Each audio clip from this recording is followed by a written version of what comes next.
சென்னையில் விநாயகர் சதுர்த்தியை முன்னிட்டு வழிபாட்டிற்காக வைக்கப்பட்ட சிலைகள் அனைத்தும் ஞாயிற்றுக்கிழமை கடலில் கரைக்கப்பட இருப்பதால் அதற்கான ஏற்பாடுகள் தயாராக உள்ளது.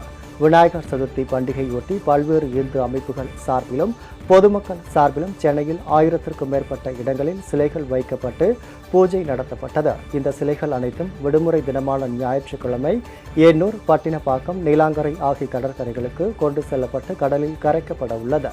இதையொட்டி பட்டினப்பாக்கம் கடற்கரையில் விரிவான ஏற்பாடுகள் செய்யப்பட்டுள்ளன. பெரிய சிலைகளை கரைப்பதற்கான ராட்சத கிரேன்களும் வைக்கப்பட்டுள்ளது. ஒரு சில பகுதிகளில் இருந்து சனிக்கிழமையும் விநாயகர் சிலைகள் கொண்டு வரப்பட்டு கடலில் கரைக்கப்பட்டது. விழாங்கிறது வருஷத்துக்கு ஒரு வாட்டி இந்து மக்கள் அனைவருமே ஒன்று சேர்ந்து கொண்டு வர ஒரு விழா. அந்த விழாவை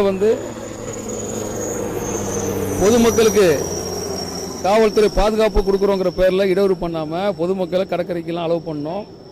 அதுக்கான ஏற்பாடு உள்ள தடுப்பு கட்டி ஏற்பாடு பண்ணலாம். அந்த மாதிரி இல்லாமல் கடற்கரைக்கு 100 அடிக்கு முன்னாடி நில்லுங்க, 500 அடிக்கு முன்னாடி நில்லுங்கன்ட்டு ஏற்பாடு பண்ணி கிரேன் வச்சு பண்ணுறோன்னு சொல்லிட்டு டைம் காலதாமதம் தான் எங்களோட கோரிக்கை. அவங்கவுங்களே இப்போ கரைக்கிறது நல்லாயிருக்கும் நாங்கள் நினைக்கிறோம். நாங்கள் 7வது வருஷமாக பிள்ளையார் கரைக்க வந்திருக்கோம். நாங்கள் இன்றைக்கி 8வது நாள்.